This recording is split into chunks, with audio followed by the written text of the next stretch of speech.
Hey guys, how are you all. मेरा नाम है रमनदीप सिंह। स्वागत है आपका मेरे चैनल एफएलएम के अंदर। एंड गाइस, आज हम कर रहे हैं अपना कंपनी लॉ का फर्स्ट लेक्चर। ऑल्दो आज हम इंट्रोडक्शन चैप्टर से स्टार्ट करेंगे। ऑल्दो आप लोग अब पढ़ चुके हो कि लॉ क्या होता है, कैसे बनता है। इससे पहले वाली वीडियो में मैंने सिर्फ ये बताया था कि आपके कोर्स का सिलेबस क्या है और आपके कोर्स का कंटेंट क्या है, क्या क्या आपके कोर्स में आता है, और लॉ क्या होता है, कैसे बनता है, इंडिया के अंदर कौन बनाता है, ये सब हमने लास्ट क्लास के अंदर जाना था। आज हम ऑफिशियली कंपनी लॉ को स्टार्ट करने जा रहे हैं, ऑफिशियली। और कंपनी लॉ अभी इसमें आज तो मैं बहुत लंबा प्रोसेस है। अब आप ये समझो कि आज कंपनी लॉ पढ़ने जा रहे हैं और शायद ही आज की क्लास में मैं ये बताऊंगा कि कंपनी क्या होती है। आज हम कंपनी के बारे में तो बात नहीं करेंगे। अभी जैसे मैं उल्टा, तुम्हें पता है मैं हमेशा उल्टा चलता हूँ थोड़ा सा। जब हमने लास्ट क्लास में लॉ पढ़ना था तो हमने पहले ये नहीं समझा था लॉ क्या होता है। हमने पहले ये समझा था कि लॉ बनाता कौन है ना, क्यों बनाया जाता है, उनको बनाने की पावर कहाँ से आई है, कैसे बनता है। पहले हमने ये सब सीखा था, बाद में हमने पढ़ा था लॉ क्या होता है। सिमिलरली कंपनी क्या होती है ये सब तो मैं बाद में बताऊंगा। लेकिन कंपनी एक्ट 2013 क्यों आया, इसको लाने की वजह क्या थी, इसमें कितने सेक्शंस हैं, इसको रेगुलेट कौन करता है, इस कंपनी एक्ट को चलाता कौन है इंडिया में, इसकी एडमिनिस्ट्रेटिव बॉडीज कौन है, इसकी जुडिशियल बॉडीज कौन है, क्वासी जुडिशियल बॉडीज, उन सब के बारे में आज हम बात करेंगे। अच्छा देखो, इंट्रोडक्शन ऑफ कंपनीज एक्ट 2013 जब हम पढ़ रहे हैं तो यहाँ पे आपको दिख रहा है कंपनीज एक्ट 2013। तो मोटा मोटा नाम पढ़कर क्या लग रहा है कि सर ये एक्ट 2013 में इंडिया में आया होगा। एक्ट का मतलब क्या होता है, लॉ। एक ऐसा लॉ जो किस में डील करता है, कंपनीज में डील करता है। एक ऐसा लॉ जो किस में डील करता है, कंपनीज में डील करता है। और उसके बारे में आज हम इंट्रोडक्शन पढ़ने वाले हैं।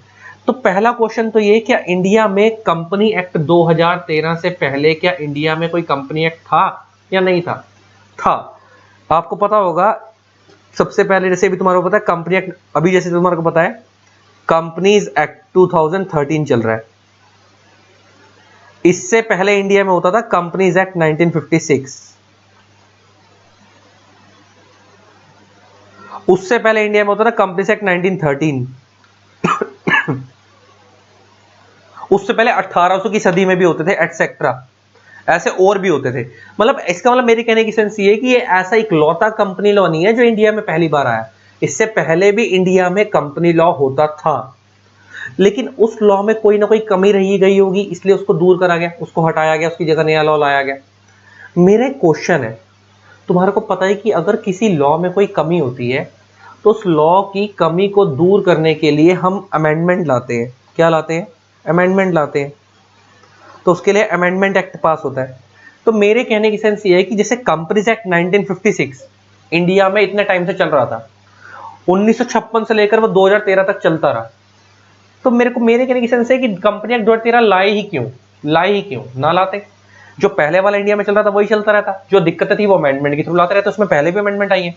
कंपनीज एक्ट 1956 के अंदर बहुत बार अमेंडमेंट आई है। सन 2000 में भी आई थी, सन 2000 में भी आई थी, 2002 में भी आई थी, उससे पहले 90s के सन में भी आई थी, कहीं में 1980s के अंदर भी आई थी। तो ऐसा नहीं कि 1980s में भी अमेंडमेंट आई थी, सन 2000 में भी आई थी, सन 2002 में भी आई थी। तो 1956 वाले कंपनी एक्ट में भी अमेंडमेंट आई थी।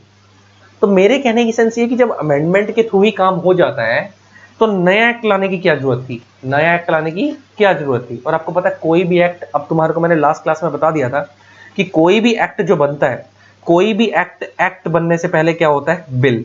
कोई भी एक्ट बनने से पहले क्या होता है, बिल। बिल का मतलब क्या होता है, ड्राफ्ट लॉ।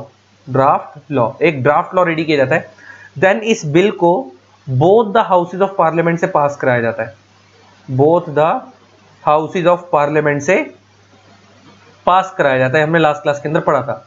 और both the houses of parliament कौन कौन से हैं? एक है लोकसभा और एक है राज्यसभा। तो कोई भी एक्ट बनने से पहले बिल होता है। बिल का मतलब है क्या, ड्राफ्ट लॉ। उस ड्राफ्ट का एक लॉ का एक ड्राफ्ट रेडी किया जाता है, उसको both the houses of parliament से पास कराया जाता है, लोकसभा राज्यसभा। एक बार वो बिल लोकसभा राज्यसभा दोनों से पास हो गया, देन उसके बाद आपको पता है प्रेसिडेंट ऑफ इंडिया अपनी असेंट देते हैं। प्रेसिडेंट ऑफ इंडिया क्या देते हैं, अपनी असेंट देते हैं। असेंट मीन्स साइन कर देते हैं, उसके ऊपर कंसेंट देते हैं, सहमति। असेंट का मतलब होता है कंसेंट, साइन कर देना, सहमति देना। Then that bill becomes act. उसके बाद वो बिल क्या बन जाता है, एक्ट बन जाता है। Then that bill becomes act. और उसके बाद उसे क्या कर दिया जाता है, उसके बाद उसको ऑफिशियल गजेट ऑफ इंडिया में पब्लिश कर दिया जाता है, ऑफिशियल गजेट ऑफ इंडिया में पब्लिश कर दिया जाता है। अच्छा, इसके लिए मैंने तुम्हारे को बताया था, इंडिया में एक वेबसाइट है egazette.nic.in। इंडिया में कोई भी नया लॉ बनता है तो वो सबसे पहले इस वेबसाइट पर अपलोड होता है। तो जो इस वेबसाइट पर अपलोड होता है उसके बाद वो, अच्छा देखो स्कूल में देखो कोई लॉ बन गया, तुम नॉर्मल लोगों को तो नहीं पता ना लॉ बन गया, तो वो कैसे पता लगेगा, जब वो इस वेबसाइट पर अपलोड हो जाएगा। तो कोई भी नया लॉ होता है तो इस वेबसाइट पर अपलोड होता है ताकि जनता को पता लग जाए कि भाई नया लॉ बन चुका है। तो इसका अलग कोई भी एक्ट, इसका अलग जब कंपनी लॉ बना होगा तो वो भी ऐसे ही बना होगा, पहले वो बिल होगा, उसे बोर्ड हाउस पार्लियामेंट से पास कराया गया होगा, देन प्रेसिडेंट ने साइन करे होंगे, देन उसके बाद उसे ऑफिशियल गजेट में पब्लिश कर दिया गया होगा, क्योंकि जैसे प्रेसिडेंट ने साइन करे वो एक्ट तो बन ही गया, उसके बाद उसको ऑफिशियल गजेट ऑफ इंडिया में पब्लिश कर दिया गया होगा। अब समझने वाली चीज ये है, जो मेरी मेन समझाने वाली चीज है वो ये है, मेरा जो क्वेश्चन चल रहा था कि जब कंपनी एक्ट 2013 से पहले इंडिया में 1956 चल रहा था, इतने सालों से चल ही रहा था, इसका मतलब मोटा मोटा यहां से लेकर अगर तुम यहां तक देखोगे तो मोटा मोटा 56 ईयर्स के आसपास हो गया, इतना ही हो गया ना। 1956 में 5 साल 56 का था ये, तो 55 ईयर्स ये हो गए, और नहीं 45 ईयर्स ये हो गए, 1055 और 4 2 6, मोटा मोटा 56 57 ईयर्स के आसपास का पुराना लॉ था वो, जो इतने साल तक इंडिया में चल रहा था। तो जब वो चल ही रहा था तो उसको हटाने की जरूरत क्यों पड़ी, अमेंडमेंट ले आते। अच्छा, इनकम टैक्स एक्ट है, इनकम टैक्स एक्ट 1961 चल रहा है इंडिया में, कितनी बार प्रपोजल चल रहा है कि उसको हटाकर डायरेक्ट टैक्स कोड लाया जाए, ये करा जाए वो करा जाए, लेकिन बार बार क्या होता है तुम देखते हो, हर साल इनकम टैक्स एक्ट में अमेंडमेंट आती है, हर साल नया फाइनेंस एक्ट आता है, उसके थ्रू हर साल इनकम टैक्स एक्ट अमेंड होता है हर साल। अच्छा, जब कुछ बहुत सारे बच्चों को ये नहीं पता होगा अमेंड क्या होता है, अमेंडमेंट का मतलब होता है चेंजेस, लॉ में जो चेंजेस है। अच्छा, आपको पता है लॉ बनाया किसने है, पार्लियामेंट ने, तो लॉ को चेंज भी कौन करेगी, पार्लियामेंट, जो अथॉरिटी बनाती है वही चेंज करती है। तो लॉ बनाया किसने, पार्लियामेंट, चेंज भी कौन करेगी, पार्लियामेंट। तो उसके लिए पार्लियामेंट ने पहले लॉ बनाया एक्ट की फॉर्म में, तो जब उसको चेंज किया जाएगा तो वो अमेंडमेंट एक्ट की फॉर्म में आएगा। अभी तो मैं बताऊंगा वो कैसे आता है। उसके लिए भी सेम प्रोसेस होता है, पहले अमेंडमेंट बिल बनता है, फिर उसको उस अमेंडमेंट बिल को दोनों हाउस से पास करवाते हैं, देन प्रेसिडेंट साइन करते हैं, तो उसके बाद वो अमेंडमेंट बिल अमेंडमेंट एक्ट बन जाता है, और उसके बाद उसे ऑफिशियल गजेट में पब्लिश कर देते हैं। तो होता क्या है, तो मेरा क्वेश्चन ये है कि अगर अमेंडमेंट ही ले आते यार, पूरा का पूरा एक्ट क्यों बदल दिया, अमेंडमेंट ले आते, अगर मान लो 20-30 सेक्शनों में दिक्कत लग रही है तो उन 20-30 सेक्शनों को ठीक कर देते, पूरा नया लॉ क्यों लेके आ गए। उसका एक बहुत बड़ा रीजन है बेटा, मैं हमेशा एक चीज बोलता हूँ, amendment is like a patch on shirt. अच्छा, आपकी एक बार शर्ट फट गई, आपने रफू करवा ली, आपकी रफू रफू पैच, समझ आता है ना, हिंदी में बोले तो रफू, इंग्लिश में बोले तो पैच। आपकी दूसरी बार शर्ट फटी, आपने फिर एक रफू लगवा ली, आपकी तीसरी बार शर्ट फटी, आपने रफू लगवा ली। एक टाइम ऐसा आएगा कि पूरी शर्ट पे रफू रफू रफू दिखेगी, शर्ट की ओरिजिनलिटी खत्म हो जाएगी, शर्ट की ओरिजिनलिटी खत्म हो जाएगी। सिमिलरली पुराने वाले कंपनी एक्ट के अंदर इतनी सारी अमेंडमेंट आ चुकी थी, इतनी सारी अमेंडमेंट आ चुकी थी कि उन कमियों को दूर करने के लिए एक गवर्नमेंट को एक नीड रियलाइज हुई कि यार इस लॉ को हटाते हैं और इसकी जगह नया लॉ लेके आते हैं। बार बार अमेंडमेंट लाना अच्छा नहीं लग रहा, इसकी जगह नया लॉ लेके आते हैं जो बिल्कुल बेसिक से जीरो से नया होगा, और जो जो कमियां होंगी पुराने वाले लॉ में सारी दूर कर देंगे। लेकिन इतना आसान था नहीं। तुम सोचो, तुम्हें पता है कंपनी एक्ट 1956 कितने सालों बाद चेंज हुआ, कंपनी एक्ट 1956 के बाद 2013 में आया, 56-57 सालों बाद चेंज हुआ, वो 56-57 ईयर्स बाद चेंज हुआ। लेकिन कंपनी एक्ट 2013 और किस सोच से लेके आए थे कि जो पुराने वाले लॉ में कमियां हैं उसको दूर कर देंगे, जो पुराने वाले लॉ में कमियां हैं उसको दूर कर देंगे। नए वाले लॉ के हालात तो और बुरे हैं। तो इन्होंने जो कंपनीज एक्ट बनाया 2013, तो इनको लगा कि सारी कमियां दूर हो जाएंगी, है ना, कि कंपनी एक्ट 1956 को हटाकर हम 2013 लेके आ रहे हैं, सारी जड़ से प्रॉब्लम खत्म कर देंगे, ये कर देंगे वो कर देंगे। और आपको पता है जो लाने वाले थे उस टाइम पे कौन थे, आपको पता होगा, जो बिल होता है ना, मैंने तो बताया कोई भी एक्ट बनने से पहले बिल होता है, तो उस बिल को प्रेजेंट कौन करता है, वो जनरली लॉ मिनिस्टर करते हैं। और उस टाइम पे जो मिनिस्ट्री ऑफ कॉर्पोरेट अफेयर्स के हेड थे, आपको पता होगा ये कंपनी एक्ट जो पूरा रेगुलेट होता है मिनिस्ट्री ऑफ कॉर्पोरेट अफेयर्स के अंडर होता है। तो जो उस time MCA ministry of corporate affairs के हेड थे वो थे सचिन पायलट। उस टाइम पे जब ये लॉ आया सचिन पायलट थे, कांग्रेस के नेता थे उस टाइम पे और राजस्थान के नेता वैसे, तो वो ये हेड थे उस टाइम पे, इनके प्रपोजल से कंपनी एक्ट रखवाया गया था। ऑल्दो कंपनी एक्ट के अंदर ऐसा नहीं कि खाली इन्होंने तो खाली बिल को ड्राफ्ट करवाया था। जो कंपनी एक्ट पूरा का पूरा बना है वो दो लोगों के कहने पे बना है, नया वाला कंपनी एक्ट। जो नया वाला कंपनी एक्ट है, एक तो आया जे ईरानी कमेटी की रिकमेंडेशन पे, नया वाला कंपनी एक्ट दो कमेटीज की रिकमेंडेशन पे आया है। एक जे ईरानी कमेटी प्लस दूसरा कुमार मंगलम बिरला कमेटी।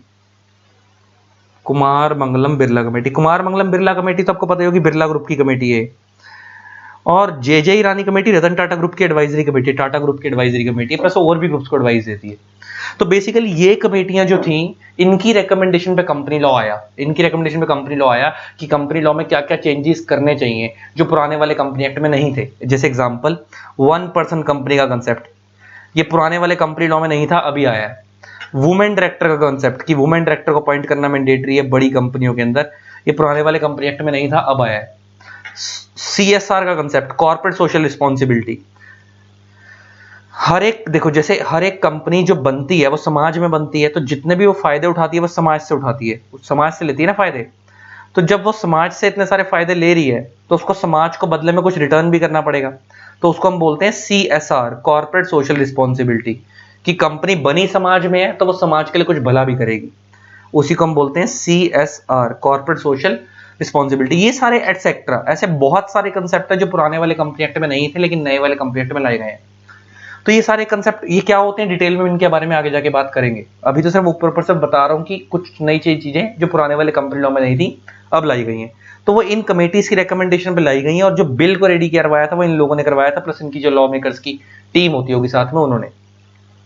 हुआ क्या, जब कंपनी एक्ट 2013 आया तो इस सोच से लाया गया कि इसमें कोई दिक्कत नहीं आएगी, तो बहुत बढ़िया कंपनी लॉ है। क्या हुआ तुम देखते चलो, कंपनी एक्ट 2013 आया, आते ही इसके सेक्शनों में दिक्कत होने लगी, तो उसके बाद कंपनीज अमेंडमेंट एक्ट 2015 आया। कंपनी एक्ट 2013 आया, आते ही दिक्कत आई, देन उसके बाद क्या आया, कंपनीज अमेंडमेंट एक्ट 2015 आया। अच्छा, अभी ये खत्म नहीं हुआ था, तो आते ही एक और नया अमेंडमेंट एक्ट आया, कंपनीज अमेंडमेंट एक्ट 2017। उस लॉ में और कमियां लगी, पुराने वाले कंपनी लॉ में और चेंजेस आए, हमें लगा ये भी कमियां हैं, ये सेक्शन भी गलत है, तो उनको हटाकर नए सेक्शन बनाए गए और कुछ सेक्शनों में चेंजेस करे गए, तो एक और अमेंडमेंट एक्ट आया 2017। अच्छा, ऐसा नहीं है कि ऐसी चीज ध्यान रखना, देखो दोनों चीजों में ना बड़ा फर्क है। देखो, जब कंपनी एक्ट 1956 था, उसके बाद जब कंपनी एक्ट उस 1956 में जो भी अमेंडमेंट आई, तो अमेंडमेंट भले जिस मर्जी साल में आई हो, हम ये नहीं बोलते कि वो कंपनी एक्ट का साल चेंज हो गया, कंपनी एक्ट का साल आज भी वही कहलाएगा। मतलब जैसे मेरे कहने की सेंस ये कि कंपनी एक्ट 2013 में आया, उसके बाद कंपनी अमेंडमेंट एक्ट 2015 आया, तो कंपनी अमेंडमेंट एक्ट 2015 की वजह से इस वाले कंपनी एक्ट 2013 के कुछ सेक्शनों में चेंजेस आए। ये नहीं है कि एक्ट खत्म हो गया, तो हम आज भी बोलेंगे यही कि वो कंपनी एक्ट 2013 है, हम ये नहीं बोलेंगे कि कंपनी एक्ट 2015 है। सिमिलरली 2017 में और चेंजेस लाए गए, तो जब 2017 में और चेंजेस लाए गए तो इसके बाद इस कंपनी एक्ट में चेंजेस आए होंगे, तो जब कंपनी एक्ट में 2013 में चेंजेस और आए, तो अब हम ये नहीं बोलेंगे कि वो कंपनी एक्ट 2017 हो गया, आज भी कहलाएगा क्या, वो कहलाएगा वो आज भी कंपनी एक्ट 2013 ही, बस इस अमेंडमेंट से उसके जो जो सेक्शनों में दिखते हैं उन सेक्शनों को ठीक कर दिया जाएगा, उन सेक्शंस को ठीक कर दिया जाएगा, उन प्रोविजंस को, जिन प्रोविजंस में दिक्कत है उन प्रोविजंस को ठीक कर दिया जाएगा। उसके बाद फिर आया कंपनीज अमेंडमेंट एक्ट 2019, तो हमें लगा कि यार अब तो दिक्कतें ठीक हो जाएंगी। उसके बाद फिर आया कंपनीज अमेंडमेंट एक्ट 2020,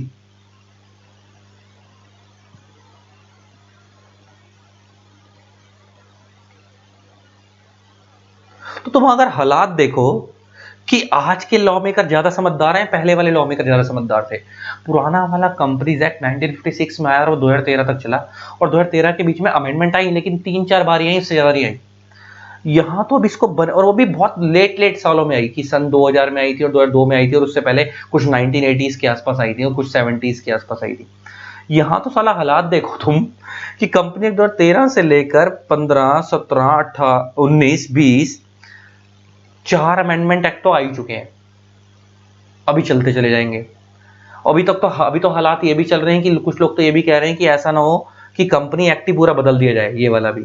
मतलब तुम देखो कि पुराने वाला कंपनी एक्ट 1956 से लेकर 1956 से लेकर 2013 तक चला, इतने साल 56 ईयर्स चल गया।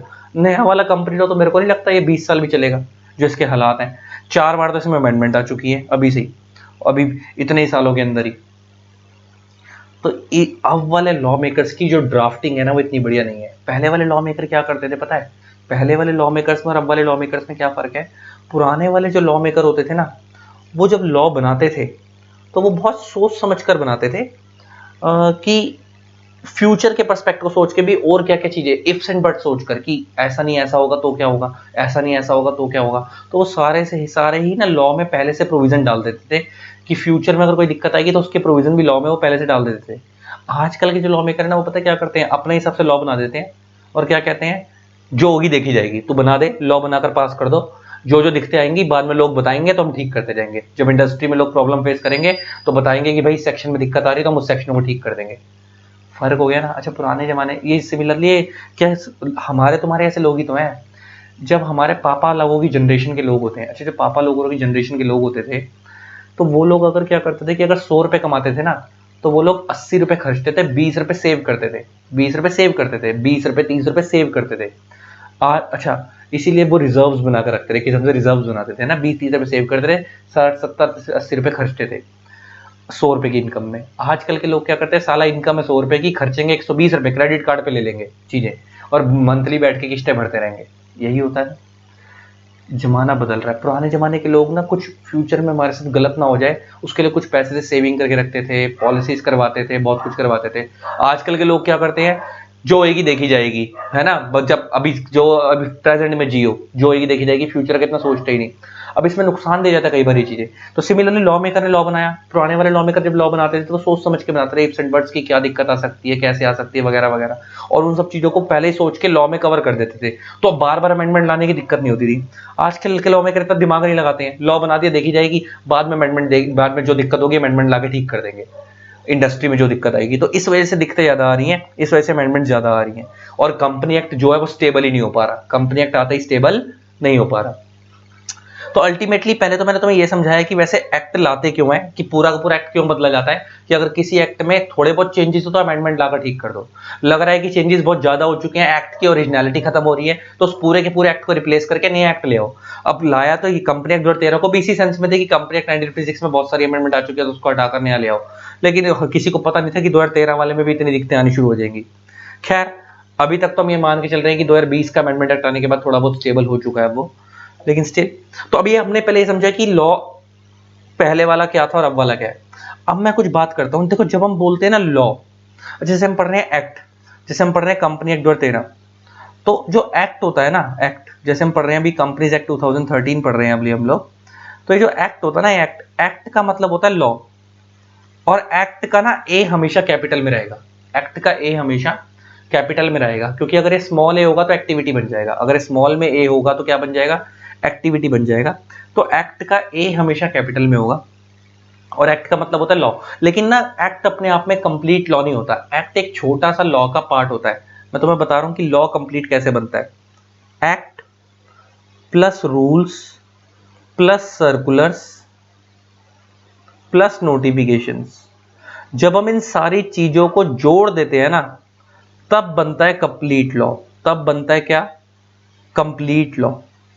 अब इन सब में क्या फर्क होता है मैं तुम्हें समझाता हूं, सब में क्या फर्क होता है मैं तुम्हें समझाता हूं,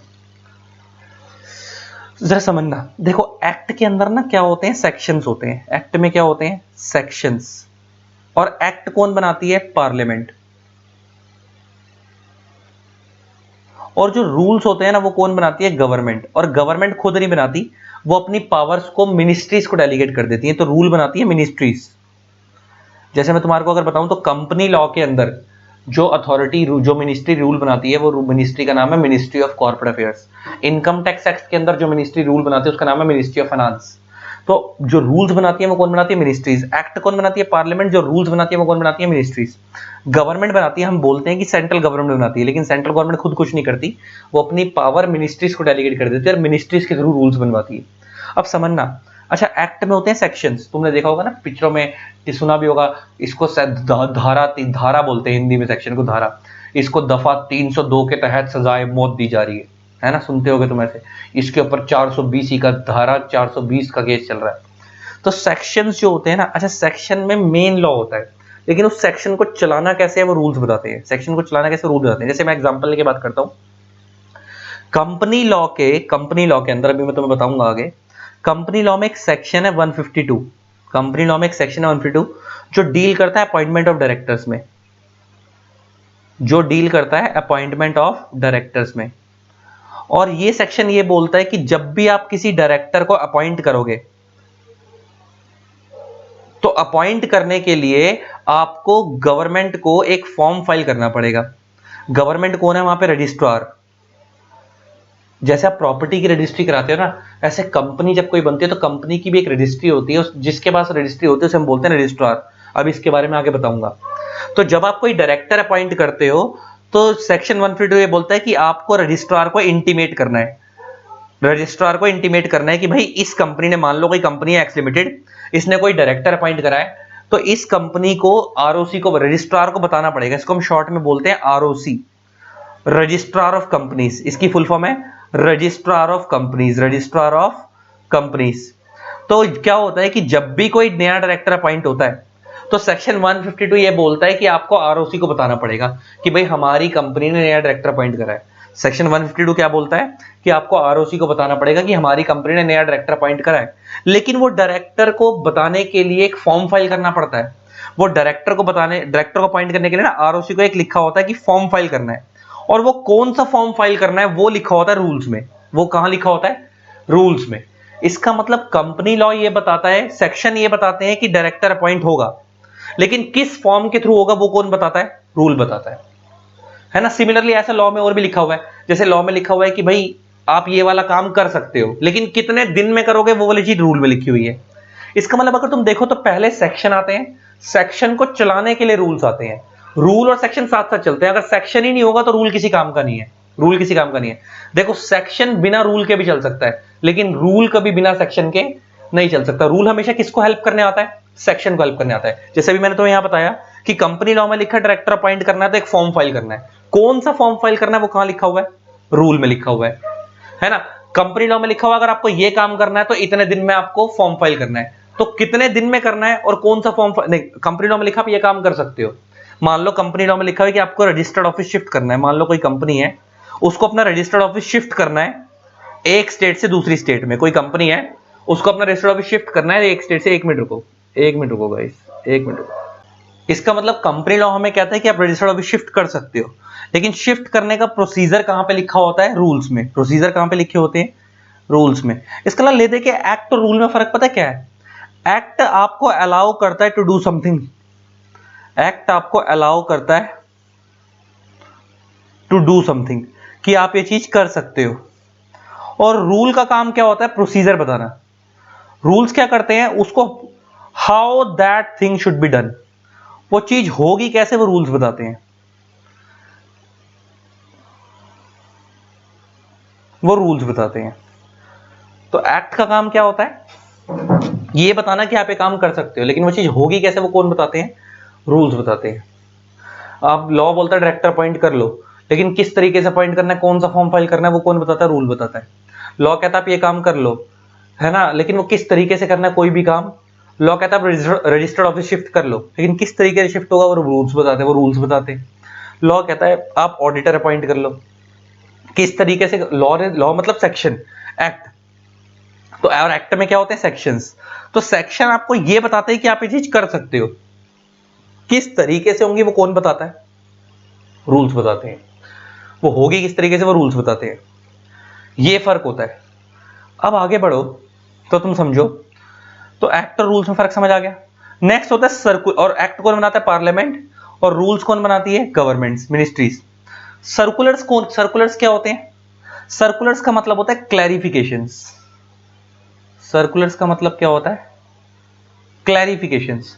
अच्छा, अगर किसी लॉ को पढ़ने में कोई दिक्कत आती है, किसी लॉ को पढ़ने में कोई दिक्कत आती है तो हम सरकार से क्लैरिफिकेशन मांगते हैं। तो सरकार उस क्लैरिफिकेशन को सर्कुलर की फॉर्म में इशू करती है। मान लो कोई सेक्शन है, उस सेक्शन को पढ़कर अलग अलग लोग अलग अलग इंटरप्रिटेशन निकाल रहे हैं, तो सरकार, इंडस्ट्री के जो लोग हैं वो सरकार से पूछते हैं कि भाई इस सेक्शन की इंटरप्रिटेशन क्या निकालनी है। तो सरकार अपने पास से क्लैरिफाई करती है कि इसका मतलब ये निकालना है। तो वो क्लैरिफिकेशन जो आती है उसे हम बोलते हैं सर्कुलर्स। और नोटिफिकेशंस क्या होती हैं कि जब एक बार, नोटिफिकेशन तो कुछ भी नहीं है, जब एक बार कोई भी लॉ नया बना तो उसको मिनिस्ट्री की साइट पे अपलोड कर दिया जाता है, एमसी की साइट पे। देखो ऑफिशियल, देखो कोई भी लॉ बनता है ना तो उसे ऑफिशियल गजेट ऑफ इंडिया में तो पब्लिश करते ही हैं, प्लस उसे मिनिस्ट्री की साइट पे भी अपलोड करते हैं। कहां अपलोड करते हैं? मिनिस्ट्री की साइट पे भी अपलोड करते हैं। एक मिनट रुको।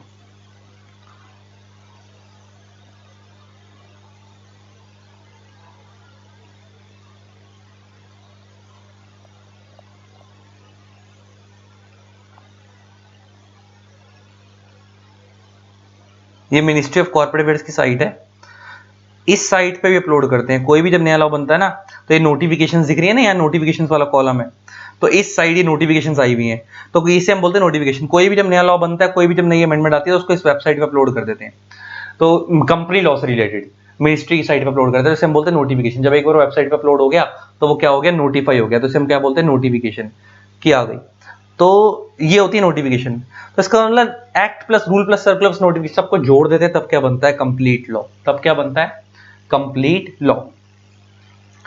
अब मैं अगर आपसे बात करूं तो नए वाले कंपनी एक्ट का अगर मैं आपको स्ट्रक्चर बताऊं, तो नए वाले कंपनी एक्ट के अंदर टोटल में 470 सेक्शंस हैं।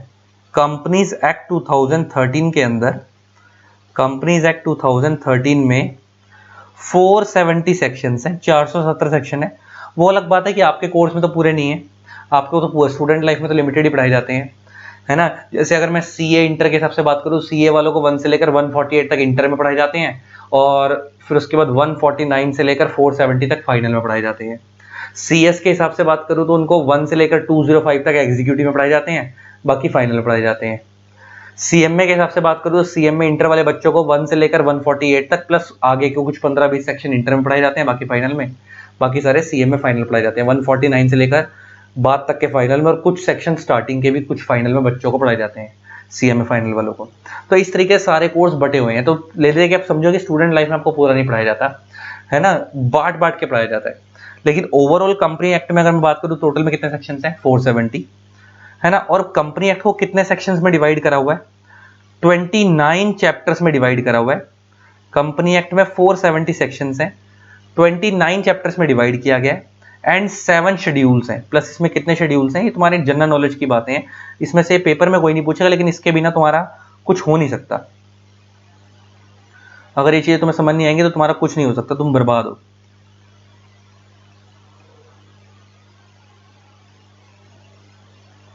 है ना।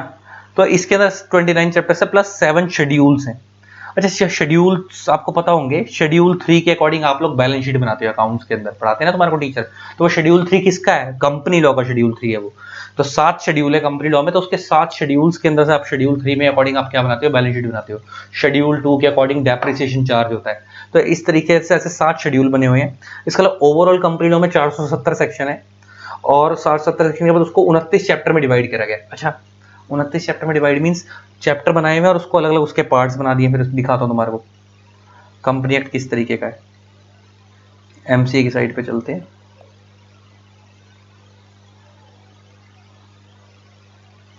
एक्ट एंड रूल्स में गए, एक्ट में आ गए, कंपनीज एक्ट खोल दिया मैंने। अच्छा, ये देखो कंपनी एक्ट के अंदर आ गए, तो चैप्टर 1 है प्रीलिमिनरी। अच्छा, प्रीलिमिनरी में कितने सेक्शन है, 2 सेक्शन है, सेक्शन 1 सेक्शन 2। ऐसे पहले चैप्टर देखो कितने हैं, 1 2 3 4 5 6 7 8। लास्ट चैप्टर देखो कौन सा है, लास्ट चैप्टर देखो कौन सा, चैप्टर 29 मिसलेनियस। तो कंपनी लॉ कितने चैप्टर में डिवाइड है, 29 चैप्टर्स में डिवाइड है ना। ये मैंने थोड़ा जूम कर दिया, चैप्टर 29 मिसलेनियस का है। अच्छा, इसके बाद अगर नीचे की तरफ आओ तो कितने शेड्यूल्स हैं, शेड्यूल 1 के फिर बड़े सारे पार्ट हैं, ऐसे शेड्यूल 1 ही चल रहा है अभी तो। फिर शेड्यूल 2 डेप्रिसिएशन का मैंने तो बताया, शेड्यूल 3 है ना, ये बैलेंस शीट का जो तुम लोग बनाते हो। तो कर कर आके कितने शेड्यूल है लास्ट में देखो तो शेड्यूल 7, 7 शेड्यूल है। शेड्यूल 7 कॉर्पोरेट सोशल रिस्पॉन्सिबिलिटी का। तो कंपनी लॉ में कितने शेड्यूल है, टोटल में 7 शेड्यूल्स है ना। और ये तुम्हारे को समझ आ गया, 29 चैप्टर्स है। तो ऐसे ना चैप्टर्स में सेक्शंस को डिवाइड, जैसे चैप्टर 1 प्रीलिमिनरी है, इसमें 2 पार्ट हैं, सेक्शन 1 सेक्शन 2। सेक्शन 2 में डेफिनेशंस होती हैं, तो ये डेफिनेशंस खुल के आ गई सारी, ये सारी डेफिनेशंस खुल के आ गई। सिमिलरली ऐसे सेक्शन 2 है, चैप्टर 2 है। चैप्टर 2 क्या है, incorporation of company and matters incidental thereto. इसके अंदर फिर बड़े सारे सेक्शन है, सेक्शन 3 से लेकर कितने तक है, 3 से लेकर 22 तक इसमें है। तो इस तरीके से इसका मतलब इन्होंने क्या करा, कंपनी लॉ को 29 चैप्टर्स में डिवाइड कर दिया, और इस 29 चैप्टर के अंदर सारे सेक्शंस को बांट दिया। जैसे 29 चैप्टर में चैप्टर 1 प्रीलिमिनरी है, उसके अंदर 2 सेक्शन है सिर्फ। फिर उसके बाद सेक्शन 3 से लेकर 22 तक किस में है, चैप्टर 2 में है। तो ऐसे जब करते करते जब सेक्शन चैप्टर नंबर 29 आएगा तो उसमें बचे हुए सारे सेक्शन खत्म हो जाएंगे। जैसे हम नीचे चलते हैं, जैसे मैं तुम्हारे को दिखाऊं, तो चैप्टर 29 पे आते हैं सीधा। तो चैप्टर 29 में कहां से लेकर कहां तक के सेक्शंस हैं, अगर हम देखें, मिसलेनियस नाम है इसका, 447 से लेकर 470 तक होंगे लास्ट। तो लास्ट सेक्शन देख लो 470 होता है, तो देखो लास्ट सेक्शन 470 खत्म। तो चैप्टर 29 में कितने सेक्शंस हैं, 447 से लेकर 470 तक। तो ले देके इसका आपको समझ आ गया। तो कंपनी लॉ 29 चैप्टर्स में डिवाइड है, 7 शेड्यूल्स में डिवाइड है। 29 चैप्टर्स 7 शेड्यूल्स के अंदर डिवाइड है ना, और टोटल में 470 सेक्शंस हैं। अच्छा, आपको पता है पुराने वाले कंपनी एक्ट में कंपनीज एक्ट 1956 के अंदर, कंपनीज एक्ट 1956 के अंदर टोटल में 658 सेक्शंस थे। कितने सेक्शंस थे? 658 सेक्शंस थे। इसका मतलब पुराने वाले कंपनी एक्ट में 658 सेक्शंस थे और नए वाले में कितने सेक्शंस हैं? 470। इसका मतलब number of sections have been drastically reduced. Number of section drastically reduce हो गए ना। 470 से आप मतलब 658 से सीधा 470 पे आ गए।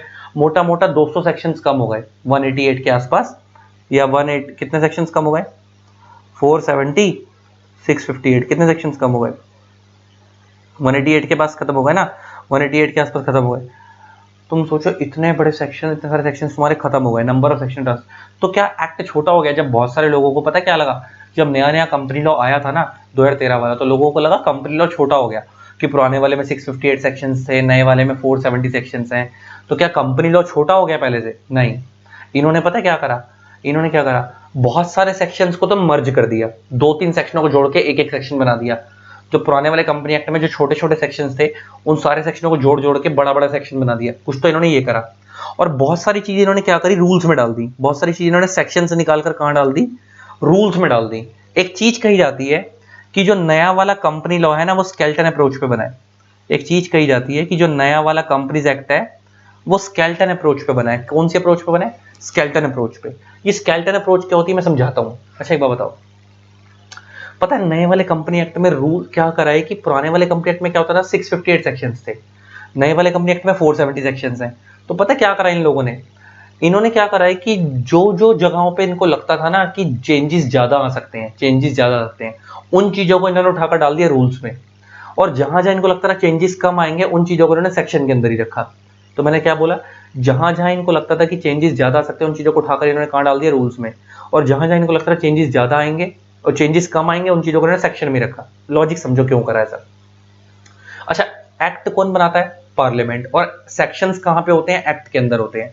तो अगर पार्लियामेंट ने एक्ट बनाया है, तो उस एक्ट के अंदर अगर कोई चेंजेस लाने हैं, तो वो चेंज भी कौन करेगी? पार्लियामेंट ही करेगी।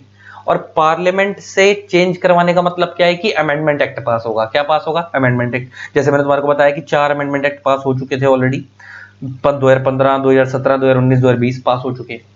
तो इसका एक्ट के अंदर अगर एक्ट में क्या होते हैं? सेक्शंस। और सेक्शन में कोई भी चेंज करना तो वो कौन करेगी?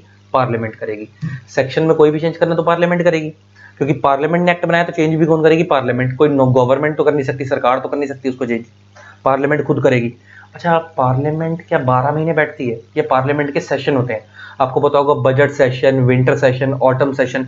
पार्लियामेंट 12 महीने सेशन में नहीं होती, पार्लियामेंट के सेशन होते हैं। Budget session, autumn session, winter session, ऐसे सेशन बने होते हैं। तो क्या पार्लियामेंट से कोई लॉ पास करवाना आसान है?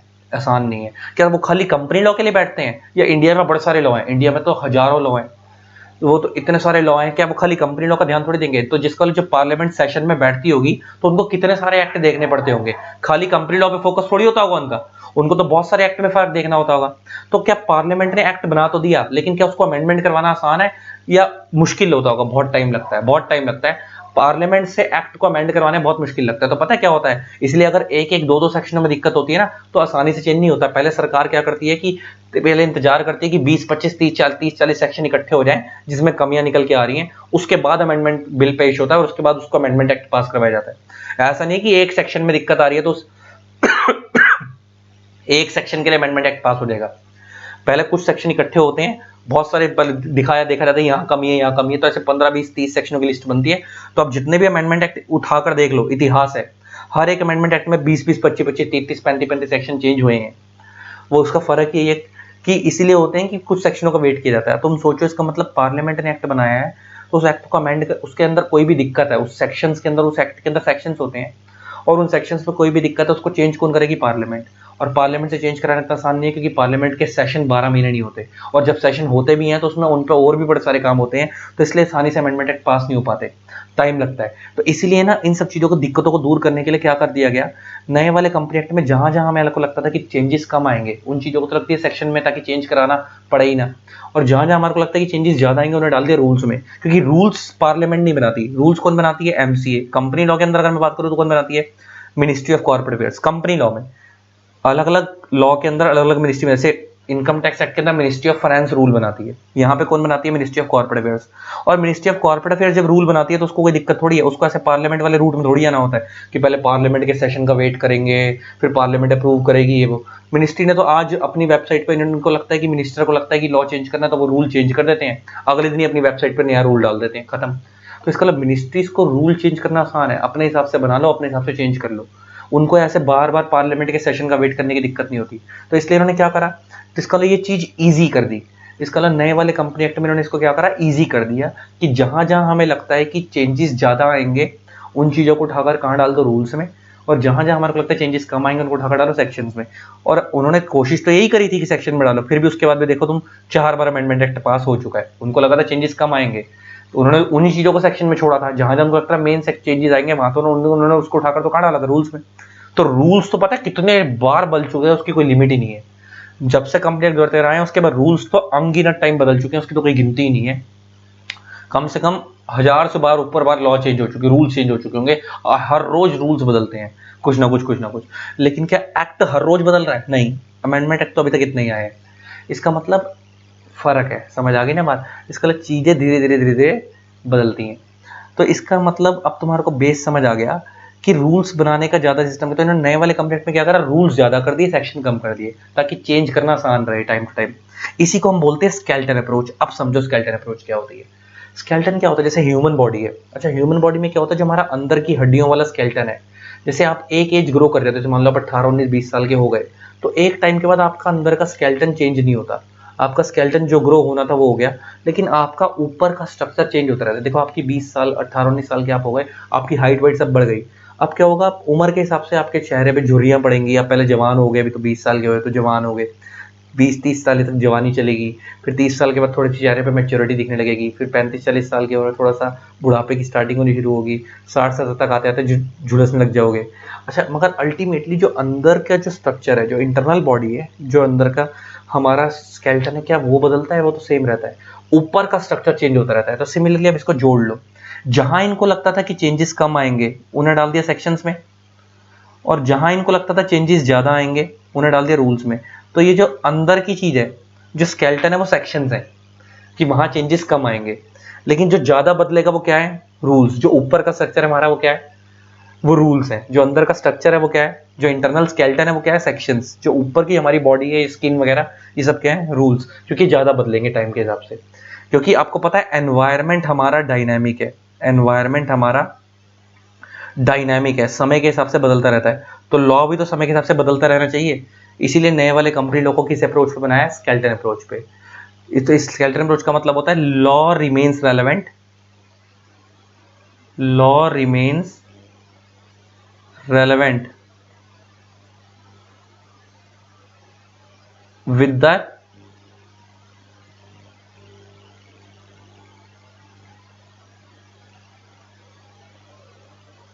Changes in the economy. Law हमेशा रेलेवेंट रहे, जो भी चेंजेस आए इकोनॉमिक से, तो उसके साथ वो बदलता रहे, रेलेवेंट रहे उसके लिए हमेशा। तो स्केलेटन अप्रोच का सिस्टम लाया गया। स्केलेटन अप्रोच क्या होती है, समझ आ गया कि हमें जो जो चीजें मेन मेन लगती थी कि चेंजेस कम आएंगे, उन्हें सेक्शन में डाल दिया, और जहां लगता है चेंजेस ज्यादा आएंगे उन्हें रूल में डाल दिया। और ये कैसे और किसे स्केलेटन क्यों बोला गया, मैंने वो भी समझा दिया। तो नया वाला कंपनी लॉ किस पे बना है, स्केलेटन अप्रोच पे बना है। इसके अलावा तुमसे आज के बाद कोई पूछे क्या कंपनी एक्ट 1956 में 658 सेक्शन और नए वाले कंपनी एक्ट में 470 सेक्शन हैं, तो क्या कंपनी लॉ छोटा हो गया? तो आगे से बोलोगे नहीं, कंपनी लॉ छोटा नहीं हुआ है। आगे से क्या बोलोगे, कंपनी लॉ छोटा नहीं हुआ है, बस क्या करा है कि कुछ सेक्शंस को मर्ज कर दिया गया और कुछ चीजों को क्या कर दिया गया, रूल्स की फॉर्म में ज्यादा कर दिया गया, सेक्शन की फॉर्म में कम कर दिया गया, because of skeleton approach, because of skeleton approach, ताकि law remains relevant with the changing economic environment. अब अगर मैं आपसे बात करूं तो मैं कुछ बॉडीज की बात करने जा रहा हूं। अच्छा, एक बात, एक कुछ चीज समझाने जा रहा हूं, एक चीज समझना। देखो हमारे इंडिया में ना किसी, मैंने तो बताया था, किसी को भी कोई भी काम करने की पावर कहां से आई है? कॉन्स्टिट्यूशन से आई है। कॉन्स्टिट्यूशन ने हमारे कॉन्स्टिट्यूशन का ना एक शेड्यूल 7 है। कॉन्स्टिट्यूशन के अंदर भारत का जो संविधान है उसमें एक शेड्यूल 7 है। शेड्यूल 7 है। इसमें 3 लिस्ट दी हुई है, अगर आप लोगों ने कभी स्कूल में पढ़वाई भी गई होंगी आपको। एक होती है लिस्ट 1,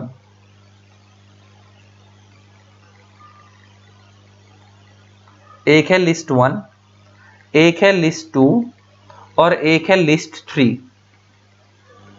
लिस्ट 1 को हम बोलते हैं यूनियन लिस्ट, लिस्ट 2 को हम बोलते हैं स्टेट लिस्ट एंड लिस्ट 3 को हम बोलते हैं कंकरेंट लिस्ट। तीनों में फर्क क्या होता है मैं समझाता हूं। लिस्ट 1 में ना बड़े सारे मैटर्स दिए हुए हैं, उन मैटर्स से रिलेटेड लॉ बनाने की पावर किसके पास है? पार्लियामेंट के पास। ऐसे ही लिस्ट 2 में भी बड़े सारे मैटर्स दिए हुए हैं, उन मैटर्स से रिलेटेड लॉ बनाने की पावर किसके पास है? स्टेट लेजिस्लेचर के पास। और अब आपको पता है पार्लियामेंट कौन होती है, स्टेट लेजिस्लेचर कौन होती है, ये अब आपको पता है।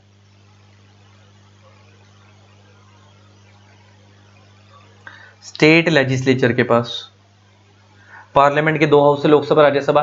स्टेट लेजिस्लेचर के भी 2 हाउस थे, आपको याद होगा, विधानसभा विधान परिषद, मैंने बताया था।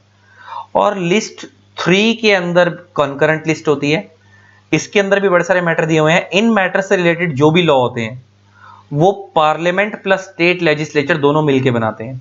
पार्लियामेंट प्लस स्टेट लेजिस्लेचर दोनों मिलकर बनाते हैं।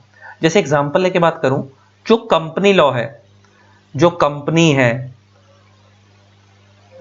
टैक्स, इनकम टैक्स है, ये सब मैटर कहां दिए हुए हैं? लिस्ट 1 में।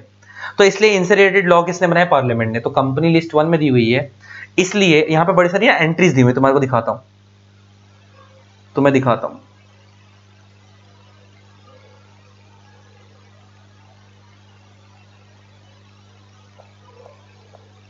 कॉन्स्टिट्यूशन,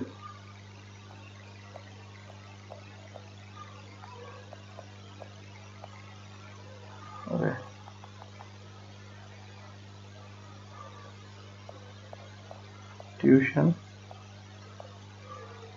लिस्ट,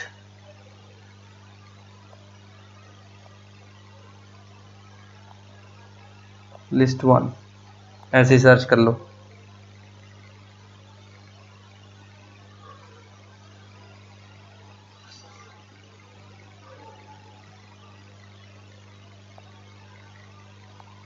शेड्यूल 7,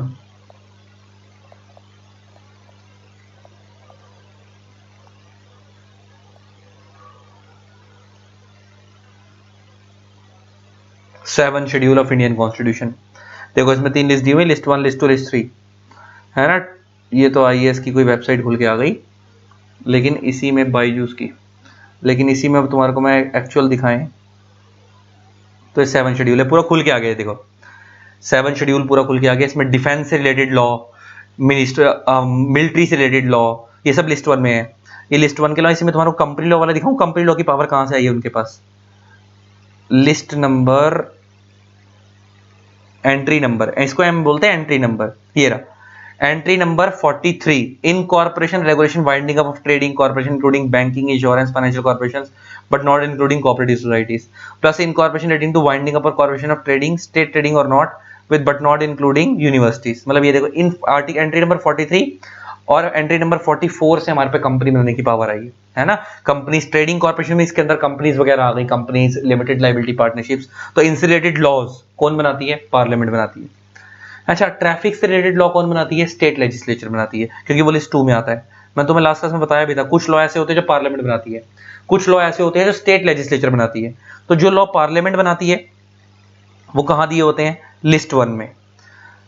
और जो लॉ स्टेट लेजिस्लेचर बनाती है उसके मैटर्स कहां दिए? लिस्ट 2 में। तो लिस्ट 1 के मैटर्स थे, अभी जो मैं तुम्हें दिखा रहा था ये लिस्ट 1 के मैटर थे, है ना, ये लिस्ट 1 चल रही थी। तो इन मैटर से रिलेटेड जो भी लॉ है वो कौन बनाएगी? पार्लियामेंट बनाएगी। अब लिस्ट 2 पे चलते हैं, लिस्ट 2 आने वाली होगी। लिस्ट 2, लिस्ट 2, लिस्ट 2, लिस्ट 2, ये आ गई लिस्ट 2, स्टेट लिस्ट।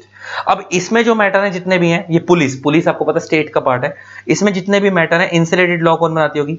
इनसे रिलेटेड लॉ कौन बनाती होगी? Traffic laws. अच्छा, ट्रैफिक पुलिस भी तो इसी में आ गई। और ट्रैफिक लॉज कौन बनाती है?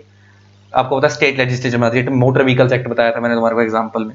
तो इसलिए यहाँ पे जो लॉ होते हैं वो कौन बनाती है? State legislature. तो कंपनी लॉ इसका एग्जांपल लिखवा दिया, इनकम टैक्स एक्ट। इसके एग्जांपल में मोटर व्हीकल्स एक्ट लिख सकते हो, मोटर व्हीकल्स एक्ट आ गया, पुलिस आ गई, है ना। और इसके अलावा और भी बड़े सारी पब्लिक हेल्थ। अच्छा, जो हर एक स्टेट के हॉस्पिटल्स होते हैं, हर एक स्टेट के जो यूनिवर्सिटीज होती हैं, उनको सेंट्रल गवर्नमेंट थोड़ी कंट्रोल करती है, उनको उसी स्टेट की सरकार कंट्रोल करती होगी उस स्टेट के हॉस्पिटल्स को। तो ये सब किस में आता है? उनसे रिलेटेड लॉ जो बनते होंगे, हॉस्पिटल्स वगैरह से रिलेटेड जो लॉ बनते होंगे, वो सब भी स्टेट के मैटर है। तो वो स्टेट लेजिस्लेचर बनाती होगी, पार्लियामेंट नहीं बनाती होगी। और कुछ लॉ ऐसे हैं जो दोनों मिलकर बनाते हैं, कुछ लॉ ऐसे जो दोनों मिलकर बनाते हैं, वो लिस्ट 3 में आते हैं। उसे हम बोलते हैं कंकरेंट लिस्ट। वो लिस्ट 3 में आते हैं, इसे हम बोलते हैं कंकरेंट लिस्ट। ये आ गई concurrent list, list 3। Criminal law है ना यहाँ पे। अच्छा, जब क्रिमिनल लॉ है तो कोई सी चीज किस स्टेट में क्राइम मानी जाएगी, किस स्टेट में क्राइम नहीं मानी जाएगी, कुछ स्टेट अपने हिसाब से भी चुनती हैं, और कुछ क्राइम ऐसे होते हैं जो पूरे इंडिया के लिए क्राइम है। जैसे एग्जांपल लेके बात करते हैं, लिव इन रिलेशन को मुंबई में लीगल कर दिया गया था, लेकिन दिल्ली में लीगल नहीं किया गया था। तो इसका मतलब मुंबई के हिसाब से वो उनकी स्टेट का मैटर है, तो उन्होंने अलाउ कर दिया, लेकिन दिल्ली वालों ने लिव इन रिलेशन को लीगल नहीं करा था। लेकिन कुछ क्राइम ऐसे जो पूरे इंडिया के लिए इलीगल है, जैसे मर्डर, रेप, डकैती, ये पूरे इंडिया के लिए बराबर है, सबके लिए। तो कुछ क्राइम ऐसे जो स्टेट टू स्टेट वेरी करते हैं, कुछ क्राइम ऐसे जो पूरे इंडिया के लिए बराबर है। तो ऐसे मैटर्स जो होते हैं वो सब कहाँ आते हैं? लिस्ट 3 में, जहां दोनों मिलकर बनाते हैं। तो ले देखिए, इंडिया में लॉ मेकिंग बॉडी जो है वो दो है, पार्लियामेंट, स्टेट लेजिस्लेचर।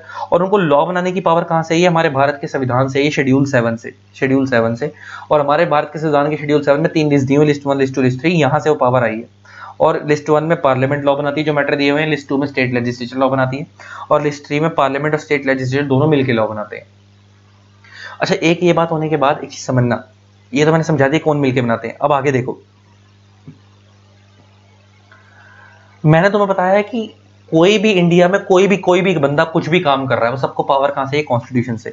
तो कॉन्स्टिट्यूशन ने पावर दी है, सबसे ऊपर हो गया कौन? इसका मतलब सबसे ऊपर इंडिया में कौन हो गया? कॉन्स्टिट्यूशन। और कॉन्स्टिट्यूशन ने किसको पावर दी है एक्ट बनाने की? पार्लियामेंट को। तो कॉन्स्टिट्यूशन ने पार्लियामेंट को पावर दी है एक्ट बनाने की। तो इसका मतलब अगर किसी भी एक्ट का कोई भी प्रोविजन कॉन्स्टिट्यूशन के अगेंस्ट जाएगा। अच्छा, आपको पता है हमारे भारत के संविधान में बड़े सारे फंडामेंटल राइट्स दिए हुए हैं, right to education, right to freedom. अब मान लो कंपनी एक्ट का आपने कोई ऐसा प्रोविजन बना दिया, किसी एक्ट का कोई ऐसा सेक्शन है जो हमारे फंडामेंटल राइट्स के अगेंस्ट जा रहा है, इसका मतलब हमारे भारत के संविधान के अगेंस्ट जा रहा है, तो उस केस में वो एक्ट का प्रोविजन ऑटोमेटिक वॉइड मान लिया जाएगा, नल हो जाएगा, हमारा कॉन्स्टिट्यूशन प्रिवेल करेगा। इसका मतलब पार्लियामेंट और कॉन्स्टिट्यूशन में अगर कंफ्लिक्ट होगा, पार्लियामेंट ने जो एक्ट बनाया, एक्ट में और कॉन्स्टिट्यूशन में अगर कभी भी कंफ्लिक्ट पैदा होता है, कंफ्लिक्ट का मतलब क्या होता है? दुविधा, कि पार्लियामेंट का एक्ट कुछ और कह रहा है और कॉन्स्टिट्यूशन कुछ और कह रहा है, तो उस केस में अगर इनमें कभी भी कंफ्लिक्ट पैदा होगा तो कॉन्स्टिट्यूशन प्रिवेल करेगा। कौन प्रिवेल करेगा? कॉन्स्टिट्यूशन प्रिवेल करेगा। रीजन क्या है इसका? पापा पापा होते हैं, पापा पापा होते हैं। कॉन्स्टिट्यूशन पापा हो गया, पापा ने पावर दी है बेटे को पार्लियामेंट को एक्ट बनाने की, तो कॉन्स्टिट्यूशन ऊपर है, एक्ट नीचे है। तो अगर एक्ट के प्रोविजन में और कॉन्स्टिट्यूशन के प्रोविजन में कोई भी कंफ्लिक्ट होगा तो कौन प्रिवेल करेगा? कॉन्स्टिट्यूशन प्रिवेल करेगा। प्रिवेल का मतलब क्या होता है? ओवरराइड। मतलब कॉन्स्टिट्यूशन की बात मानी जाएगी, एक्ट की बात नहीं मानी जाएगी। अच्छा, पार्लियामेंट ने फिर आगे सेंट्रल गवर्नमेंट को पावर दी रूल्स बनाने की। तो इसका मतलब रूल कौन बनाती है? गवर्नमेंट बनाती है, मैंने तुम्हारे को अभी बताया। और गवर्नमेंट आगे किससे बनवाती है? मिनिस्ट्री से। तो अगर एक्ट और रूल में कंफ्लिक्ट होगा, एक्ट और रूल में कंफ्लिक्ट होगा तो रूल्स प्रिवेल करेंगे। कौन प्रिवेल करेंगे? ओह सॉरी, एक्ट प्रिवेल करेगा। एक्ट और रूल में कंफ्लिक्ट होगा तो कौन प्रिवेल करेगा? एक्ट प्रिवेल करेगा। क्यों? वही पापा पापा होते हैं। तो अब रूल्स सेंट्रल गवर्नमेंट के लिए पापा कौन हो गए? पार्लियामेंट। तो इनको इसकी बात माननी। और दादा कौन हो गया? कॉन्स्टिट्यूशन। तो ले देके ये समझो, तो जो पावर देता है वो हमेशा प्रिवेल करता है। तो ले देके कॉन्स्टिट्यूशन ने पार्लियामेंट को पावर दी एक्ट बनाने की। तो अगर पार्लियामेंट ने कोई भी ऐसा एक्ट बनाया जो भारत के संविधान के अगेंस्ट जा रहा है, तो पार्लियामेंट का एक्ट का वो वाला प्रोविजन वॉइड माना जाएगा, कॉन्स्टिट्यूशन प्रिवेल कर जाएगा, कॉन्स्टिट्यूशन ओवरराइड कर जाएगा। सिमिलरली एक्ट ने पावर दी सेंट्रल गवर्नमेंट को रूल्स बनाने की। तो अगर किसी भी रूल का कोई भी प्रोविजन अगर एक्ट के किसी सेक्शन के अगेंस्ट जाएगा तो सेक्शन की बात मानी जाएगी, रूल की बात नहीं मानी जाएगी, सेक्शन प्रिवेल करेगा। ठीक है, ये बात हमारे को समझ आ गई। तो अब हमने ये भी समझ लिया कि लॉ मेकिंग अथॉरिटीज कैसे काम करती हैं। अब मैं आपसे बात करता हूं कंपनी लॉ की एडमिनिस्ट्रेटिव बॉडीज की। किसकी बात कर रहा हूं? अब आपको ये समझ आ गया एक्ट किसने बनाया, अब आपको ये भी समझ आ गया कि रूल्स कौन बनाता है, मिनिस्ट्रीज बनाती हैं। हमारे ना कंपनी लॉ में ना एडमिनिस्ट्रेटिव बॉडीज हैं। अब हम बात कर रहे हैं कंपनी लॉ की एडमिनिस्ट्रेटिव बॉडीज की। किसकी बात कर रहे हैं? एडमिनिस्ट्रेटिव बॉडीज की।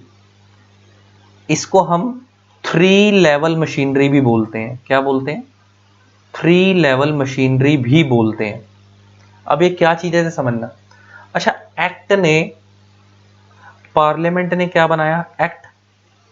पार्लियामेंट ने क्या बनाया? एक्ट। अच्छा, उन्होंने एक्ट के थ्रू ना, उन्होंने एक्ट ने,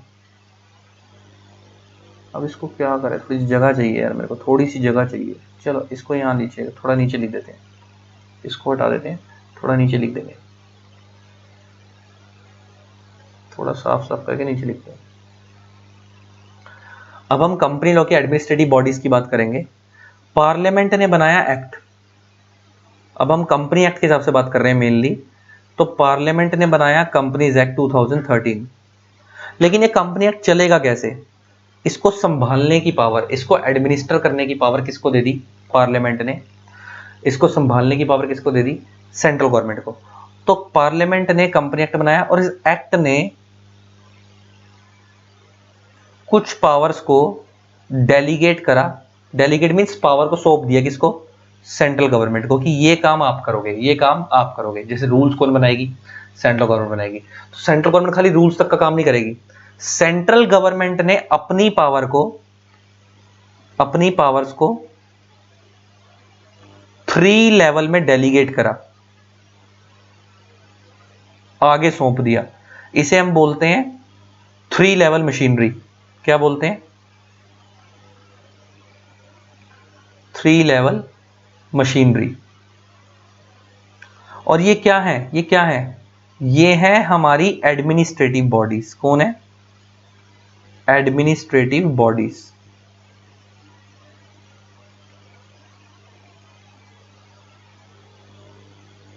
administrative bodies.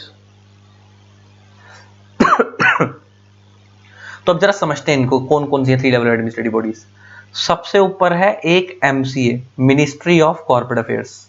Ministry of corporate affairs. और ये पूरे इंडिया में एक ही है, पूरे इंडिया में एक ही है। ये कहाँ होती है मेनली? जो इनका मेन है वो है दिल्ली के अंदर शास्त्री भवन में। दिल्ली के अंदर है, कहाँ पे? शास्त्री भवन में।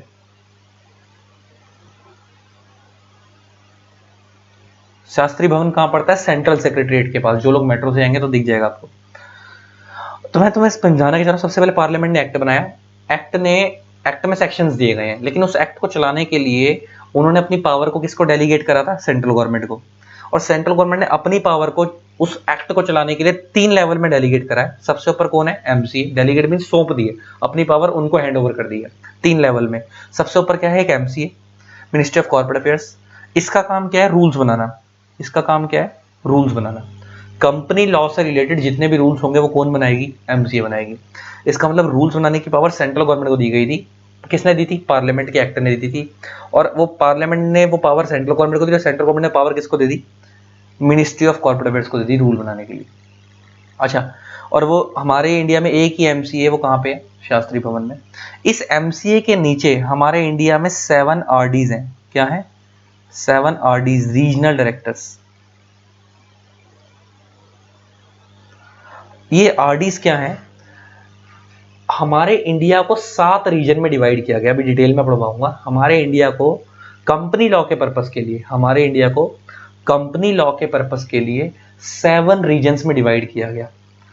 North region, east region, west region, south region, north east, north west, south east. ये 7 रीजन थे जिसमें इंडिया के, हमारे इंडिया को कंपनी लॉ के पर्पस के लिए 7 रीजन में डिवाइड किया गया। और हर एक रीजन के लिए एक हेड अपॉइंट किया गया। उसको हम, उस हेड को हम बोलते हैं रीजनल डायरेक्टर। बाय क्वालिफिकेशन ये लोग यूपीएससी का एग्जाम क्वालिफाई करके आते हैं, आईएएस लेवल के लोग होते हैं, आईएएस लेवल के लोग होते हैं, यूपीएससी का एग्जाम क्वालिफाई करके आते हैं। तो रीजनल डायरेक्टर्स होते हैं, तो ये आईएएस वगैरह का एग्जाम क्वालिफाई करके आते हैं, आईएएस लेवल के लोग होते हैं, यूपीएससी क्वालिफाई करके आते हैं। तो इसका सबसे ऊपर कौन है? एमसीए। एमसीए ने अपनी पावर किसको डेलीगेट, एमसीए के नीचे कितने लोग हैं? 7 आरडी हैं। अच्छा, एमसीए का काम क्या है? रूल्स बनाना। इन आरडीज का काम क्या है? इनको हम शॉर्ट में आरडीज बोलते हैं, रीजनल डायरेक्टर्स। इनका काम क्या है? स्पेसिफिक जगह पे अप्रूवल्स देना, स्पेसिफिक जगह पे अप्रूवल्स देना। अभी सिर्फ समझ लो, फिर मैं पूरा सम अप करके समझाऊंगा ये कहना क्या चाह रहा है। स्पेसिफिक अप्रूवल, जैसे आप मान लो कंपनी लॉ में आप मर्जर कर रहे हो तो आपको आरडी का अप्रूवल चाहिए। आप शिफ्टिंग ऑफ रजिस्टर्ड ऑफिस कर रहे हो one state to another state, shifting of registered office, आप शिफ्टिंग ऑफ रजिस्टर्ड ऑफिस कर रहे हो from one state to another state,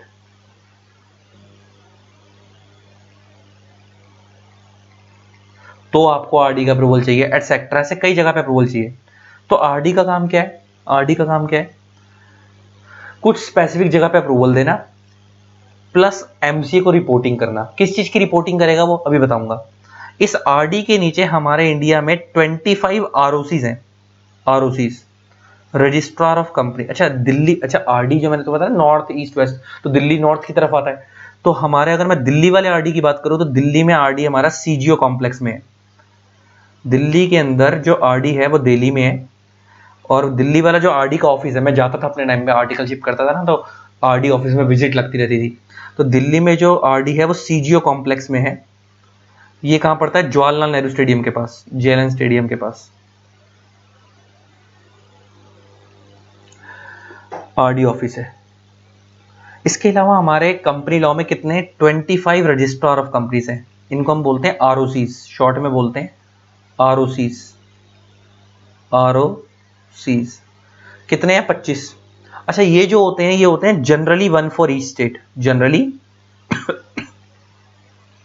one for each state. अब बच्चा बोलेगा सर स्टेट तो 28 29 है ना, और आप बोल रहे हो कि आरओसी 25 है और आप नीचे लिख रहे हो generally one for each state, की हर स्टेट का एक है। तो इसका मतलब स्टेट तो ज्यादा है लेकिन आरओसी तो कम है। ऐसा क्यों? बेटा इसकी कुछ एक्सेप्शन है। जनरली हम ये बोलते हैं कि हर स्टेट का एक है, लेकिन कुछ स्टेट ऐसी हैं जहां पे एक स्टेट में 2 आरओसी हैं, और कुछ स्टेट ऐसी जहां पे 2 स्टेट का एक आरओसी है। एग्जांपल लेके बात करता हूं अभी। अच्छा, इनका काम क्या होता है? अच्छा, जब आप कंपनी बना रहे हो तो कंपनी बनाते वक्त कुछ फॉर्म फाइल करने पड़ते होंगे, सरकार को इंटीमेट करना पड़ता होगा हम अपनी कंपनी बना रहे हैं, कुछ डॉक्यूमेंटेशन फाइल करनी होती होगी। जब एक बार कंपनी बन गई तो कंपनी में आप डेली बेस पे डायरेक्टर अपॉइंट कर रहे हो, हर साल उसकी बैलेंस शीट बनेगी, तो वो बैलेंस शीट सरकार के रिकॉर्ड में भेजनी होती होगी। तो वो बैलेंस शीट वगैरह भेजने की, बैलेंस शीट की कॉपी बनाकर भेजना, कंपनी बन रही है तो उस कंपनी बनाते वक्त जो डॉक्यूमेंटेशन लग रही है, कंपनी चलाने के लिए जो डॉक्यूमेंटेशन लग रही है, कंपनी बनने से लेकर कंपनी खत्म होने तक की जितनी भी फॉर्म फाइलिंग है वो सब आरओसी के पास होती है। वो किसके पास जाती है? आरओसी के पास जाती है, रजिस्ट्रार ऑफ कंपनीज। तो कंपनी बनने से लेकर कंपनी खत्म होने तक की जितनी भी फॉर्म फाइलिंग होती है वो सब किसके पास आती है? आरओसी के पास जाती है, आरओसी के पास जाती है।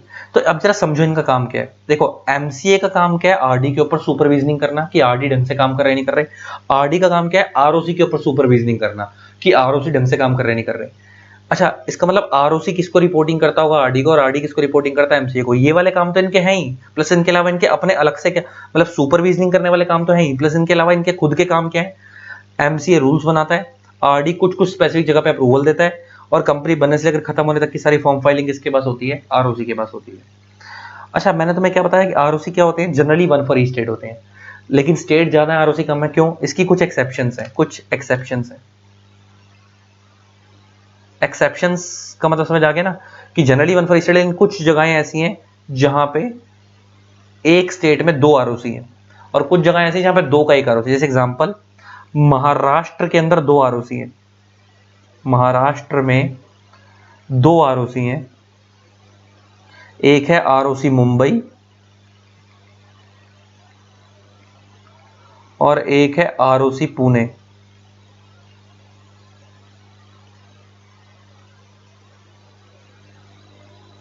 सिमिलरली अगर मैं तुम्हारे से बात करूं तो तमिलनाडु में भी 2 आरओसी है।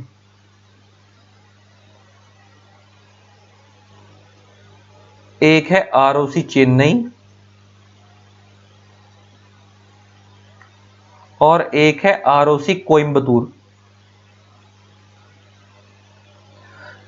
अच्छा, बच्चा बोलता सर ये तो और कम हो गया, आरओसी स्टेट ज्यादा है आरओसी कम है, और इसमें तो फिर इनमें से कुछ स्टेट ऐसी जहां पे दो दो आरओसी हैं, इसका मतलब बहुत सारी स्टेट ऐसी होंगी जहां पे आरओसी है ही नहीं। हाँ, ऐसी बहुत सारी स्टेट है जहां पे उनका खुद का आरओसी है ही नहीं। जैसे एग्जांपल लेके बात करें, यहां तो आपने ये देखा कि जहां पे एक स्टेट में दो आरओसी हैं। अब कुछ स्टेट ऐसी बात करें यार जहां पे दो का एक है। जैसे एग्जांपल, दिल्ली एंड हरियाणा का कॉमन आरओसी है। दिल्ली एंड हरियाणा का कॉमन आरओसी है, और वो कहां पे है? दिल्ली में। कहां पे है? इन दिल्ली। दिल्ली में आरओसी कहां पे है? मैंने तो बताया ना, दिल्ली। दिल्ली में आरओसी कहां है?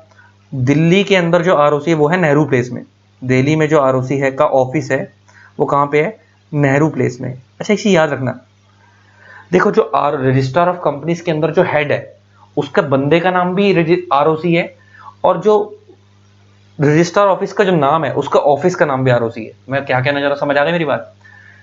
जैसे एक स्कूल है, स्कूल बिल्डिंग का नाम स्कूल है, लेकिन जो स्कूल का हेड है वो हम प्रिंसिपल बोलते हैं। इधर क्या है कि जो आरओसी है, ऑफिस का नाम भी आरओसी ऑफिस है, जो अंदर आरओसी ऑफिस के अंदर जो हेड बंदा है उस हेड का नाम भी आरओसी है। जो बंदा है उसका नाम भी आरओसी, जो उधर हेड है, और उस ऑफिस का नाम भी क्या? ROC office. सिमिलरली जो आरडी है, रीजनल डायरेक्टर है, तो आरडी ऑफिस के अंदर जो हेड है उसका नाम भी आरडी है, वो उसे हम आरडी बोलते हैं, और जो ऑफिस है उसका नाम भी आरडी ऑफिस है। मगर जो स्कूल है, स्कूल के अंदर तो क्या होता है? स्कूल बिल्डिंग का नाम स्कूल है, लेकिन अंदर जो हेड है उसका नाम प्रिंसिपल है। तो बिल्डिंग अलग चीज है, स्कूल अलग चीज है। यहाँ क्या है कि आरओसी के अंदर जो बाहर आरओसी की बिल्डिंग है उसे हम बोलते हैं आरओसी की बिल्डिंग, और जो अंदर हेड होता है उसका बंदे का नाम क्या है? आरओसी। सिमिलरली आरडी की जो बिल्डिंग है उसमें बिल्डिंग का नाम क्या है? आरडी बिल्डिंग, और अंदर जो हेड है उसका नाम क्या है? आरडी। जैसे कोर्ट है, कोर्ट के अंदर बिल्डिंग का नाम कोर्ट है, लेकिन अंदर जो बंदा बैठा है उसे जज होता है, जज बोलते हैं, लेकिन यहाँ ऐसा नहीं होता। यहाँ बिल्डिंग का नाम आरओसी ऑफिस, अंदर जो बंदा हेड बैठा है वो आरओसी। तो अच्छा, दिल्ली और हरियाणा का कॉमन आरओसी, जैसे अगर बात करूं वो दिल्ली में कहाँ है? नेहरू प्लेस में एक आईएफसीआई टावर है। मेरा बहुत चक्कर लगता था यहाँ पे, प्रैक्टिकली मैं बहुत जाता था यहाँ पे, तो यहाँ पे है वो आरओसी का ऑफिस। और इनका काम क्या, मैंने तो बता दिया, कंपनी बनने से लेकर खत्म होने तक की सारी फॉर्म फाइलिंग कहाँ होती है? आरओसी के पास होती है। तो इसका मतलब यहाँ से तुम्हें समझ आया, इसका मतलब हरियाणा में अगर देखो दिल्ली में कोई कंपनी बन रही है तो वो दिल्ली वाले आरओसी पे रजिस्टर होगी। अगर कोई कंपनी हरियाणा में बन रही है, गुड़गांव में, सोनीपत में, पानीपत में, तो वो भी बन वहां रही है, लेकिन रजिस्टर कहाँ पे होगी? दिल्ली वाले आरओसी पे। दिल्ली वाले आरओसी पे क्यों? क्योंकि हरियाणा का खुद का कोई आरओसी नहीं है। हरियाणा का खुद का कोई आरओसी नहीं है, दिल्ली और हरियाणा का कॉमन आरओसी है, एक ही आरओसी है, तो वो दिल्ली वाले आरओसी पे रजिस्टर होगी। इसका मतलब कुछ स्टेट ऐसी हैं जहाँ पे एक स्टेट में दो आरओसी हैं, कुछ स्टेट ऐसी हैं जहाँ पे दो स्टेट का एक आरओसी है, लेकिन ज्यादातर हर स्टेट का एक आरओसी होता है। इसलिए मैंने इन्हें एक्सेप्शंस में लिखा कि नॉर्मली हर स्टेट का generally one for each state, लेकिन कुछ कुछ स्टेट ऐसी जहाँ पे एक स्टेट में दो आरओसी हैं, और कुछ कुछ स्टेट ऐसी जहाँ पे एक स्टेट का, कुछ कुछ स्टेट ऐसी जहाँ पे एक स्टेट में दो आरओसी है, कुछ कुछ ऐसी जगहें हैं जहाँ पे दो स्टेट का एक आरओसी है। एक तो ये बात हो गई। दूसरी चीज समझने वाली बेटा क्या है, वो ये कि ये मैंने तुम्हें क्यों समझाया कि देखो पूरे ना कंपनी लॉ में ना जगह जगह लिखा होगा कि ये वाला रूल बनाएगी सेंट्रल गवर्नमेंट, तो वहां पे सेंट्रल गवर्नमेंट वाला किसकी बात कर रही है? एमसीए की बात कर रहे हैं। पूरे कंपनी लॉ में लिखा होगा ये वाला फॉर्म फाइल करना है आपको सेंट्रल गवर्नमेंट को, तो वहां पे सेंट्रल गवर्नमेंट वाला किसकी बात हो रही है? आरओसी की। पूरे कंपनी लॉ में जगह जगह लिखा होगा आपको ये वाला काम करने के लिए, ये वाला मर्जर करने के लिए सेंट्रल गवर्नमेंट का अप्रूवल लेना है, तो वहां पे सेंट्रल गवर्नमेंट कौन है? आरडी। इसका मतलब सेंट्रल गवर्नमेंट किस जगह पर क्या है ये आपको खुद समझना पड़ेगा कंपनी लॉ में। तो इसलिए मैंने आपको पहले से बता दिया कि ये सब क्यों समझाया, कि अगर मैं तुम्हें ना समझाऊं ना, तुम्हें कंपनी लॉ पल्ले ही ना पड़े। ये सब बेसिक्स, इसकी सब कंपनी लॉ की क्या है, इन्हें हम क्या बोलते हैं? कंपनी लॉ की एडमिनिस्ट्रेटिव बॉडीज की पूरा कंपनी लॉ को ये चला रही है। इसका आप तुम्हें समझ आया कि पार्लियामेंट ने एक्ट बनाया, और एक्ट बनाने के बाद पार्लियामेंट ने आगे का काम संभाल, और एक्ट में क्या होता है? सेक्शंस। आगे का काम संभालने की सारी पावर किसको दी? सेंट्रल गवर्नमेंट को। और सेंट्रल गवर्नमेंट ने कहा मैं खुद ये काम नहीं करूंगी, सारी पावर किसको दे रही हूँ? 3 लेवल में डेलीगेट कर रही हूँ। इसे हम क्या बोलते हैं? 3 लेवल मशीनरी और एडमिनिस्ट्रेटिव बॉडी। सबसे ऊपर कौन है? एमसीए, उसके नीचे 7 आरडी, उसके नीचे 25 आरओसी। पहले 22 होते थे, चेंज होकर 25 हो गए, और ये बढ़ते घटते रहते हैं। एमसीए का काम क्या है? रूल्स बनाना। आरडी का काम क्या है? स्पेसिफिक जगह पे अप्रूवल देना, प्लस आरओसी के ऊपर सुपरविजनिंग करना। और आरओसी का काम क्या है? कंपनी बनने से लेकर खत्म होने तक की सारी फॉर्म फाइलिंग यहाँ होती है। तो पूरे कंपनी लॉ में अगर कहीं पे भी लिखा हो कि ये वाला रूल सेंट्रल गवर्नमेंट बनाएगी, तो वहां पे सेंट्रल गवर्नमेंट का मतलब क्या है? MCA, ministry of corporate affairs. पूरे कंपनी लॉ में कहीं पे भी लिखा हो ये वाला फॉर्म सेंट्रल गवर्नमेंट को फाइल होगा, मतलब आरओसी की बात हो रही है। पूरे कंपनी लॉ में कहीं लिखा हो कि ये मर्जर के लिए आपको सेंट्रल गवर्नमेंट का अप्रूवल लेना है, मतलब आरडी की बात हो रही है। तो किस जगह पे सेंट्रल गवर्नमेंट क्या है ये आपको खुद समझना पड़ेगा, मैंने अब बेस समझा दिया। तो ये खत्म हो गई कंपनी लॉ की कौन सी बॉडीज, एडमिनिस्ट्रेटिव बॉडीज। कौन सी बॉडीज, एडमिनिस्ट्रेटिव बॉडीज। अब मैं बात करने जा रहा हूं तुम्हारे से कंपनी लॉ की जुडिशियल बॉडीज की। कौन सी बॉडीज की, जुडिशियल बॉडीज की। सुनना बड़े ध्यान से। देखो, एक होती है जुडिशियल बॉडीज। जुडिशियल बॉडीज कौन होती हैं, सबसे ऊपर होते हैं सुप्रीम कोर्ट, उसके नीचे होते हैं हाई कोर्ट्स, उसके नीचे होते हैं डिस्ट्रिक्ट कोर्ट्स। यही सुना है ना आपने आज तक, सबसे नीचे डिस्ट्रिक्ट कोर्ट्स होते हैं, then high court, then supreme courts. इन्हें हम बोलते हैं जुडिशियल बॉडीज, जहां पे न्याय मिलता है। ऐसे कंपनी लॉ के अंदर भी हैं, उन्हें हम बोलते हैं क्वासी जुडिशियल बॉडीज। क्या बोलते हैं, क्वासी जुडिशियल बॉडीज। अच्छा, क्वासी क्या होता है, क्वासी का मतलब होता है, क्वासी का मतलब होता है which seems to be but actually not so, which seems to be but actually not so, जो दिखता है लेकिन होता नहीं, बट एक्चुअली नॉट सो,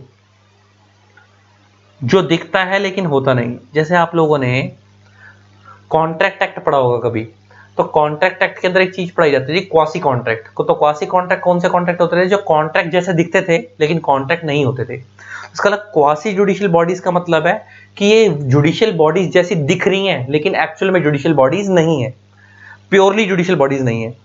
तो जुडिशियल बॉडीज और क्वासी जुडिशियल बॉडीज में क्या फर्क है, तो जुडिशियल बॉडीज मींस जिसमें ये लोग आती है, supreme court, high court, district courts आते हैं।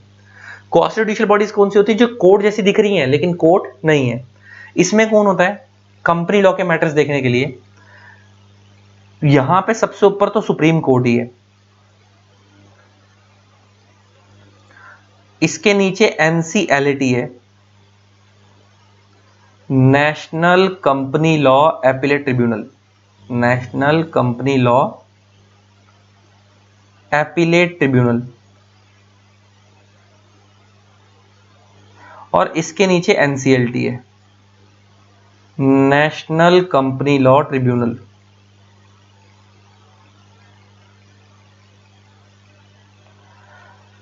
अब जरा फर्क समझो, फर्क समझो क्या है। देखो, नॉर्मली दो बंदों की लड़ाई होती है, नॉर्मली दो बंदों की लड़ाई होती है, तो केस कहां जाता है, डिस्ट्रिक्ट कोर्ट में। आप सेटिस्फाइड नहीं हो तो अपील कहां जाती है, हाई कोर्ट में।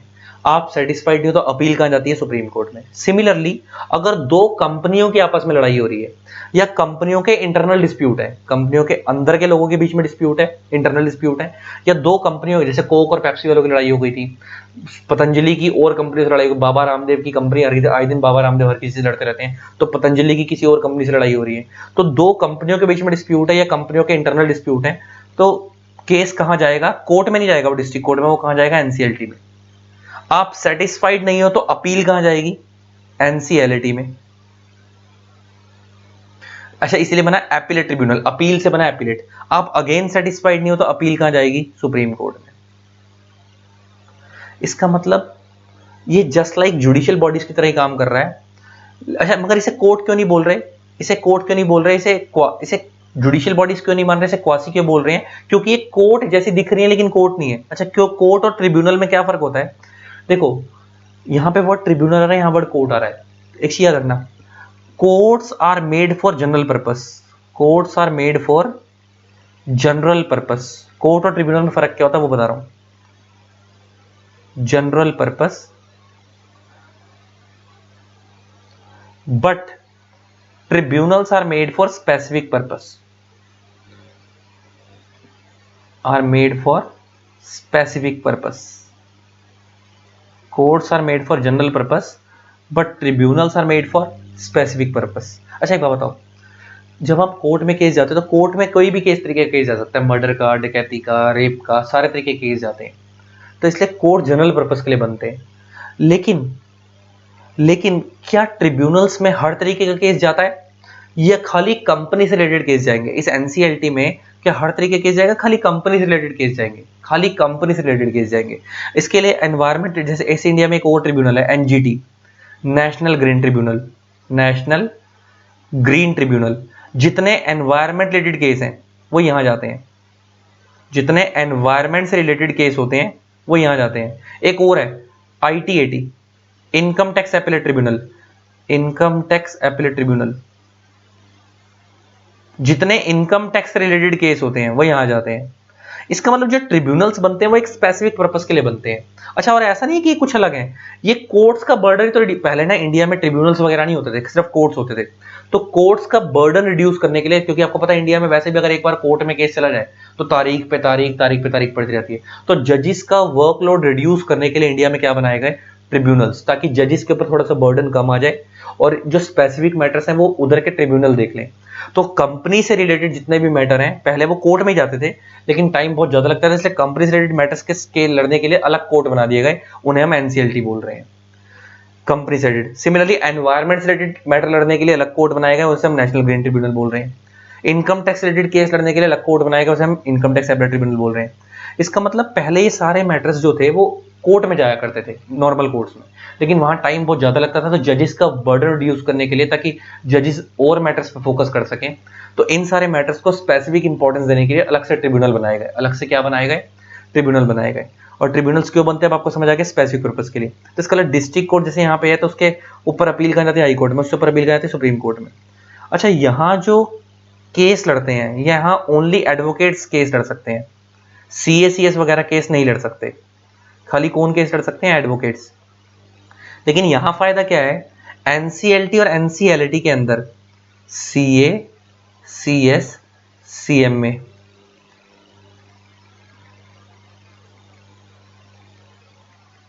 और एडवोकेट सारे ही केस लड़ सकते हैं। मतलब आप किसी कंपनी के सीए सीएस सीएमए हो, आप एडवोकेट नहीं हो, और आप उस कंपनी का केस लड़ना चाहते हो एनसीएलटी में, तो आप जाकर लड़ सकते हो, आपको लॉ अलाउ करते हैं।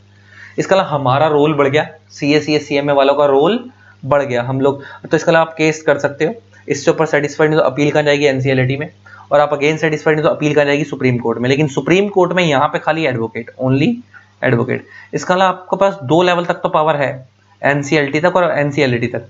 लेकिन अगर आप इससे ऊपर अपील करनी है तो किसकी हेल्प लेनी पड़ेगी, एडवोकेट की हेल्प लेनी पड़ेगी, वहां पे सीए सीएस सीएमए को जाना अलाउड नहीं है।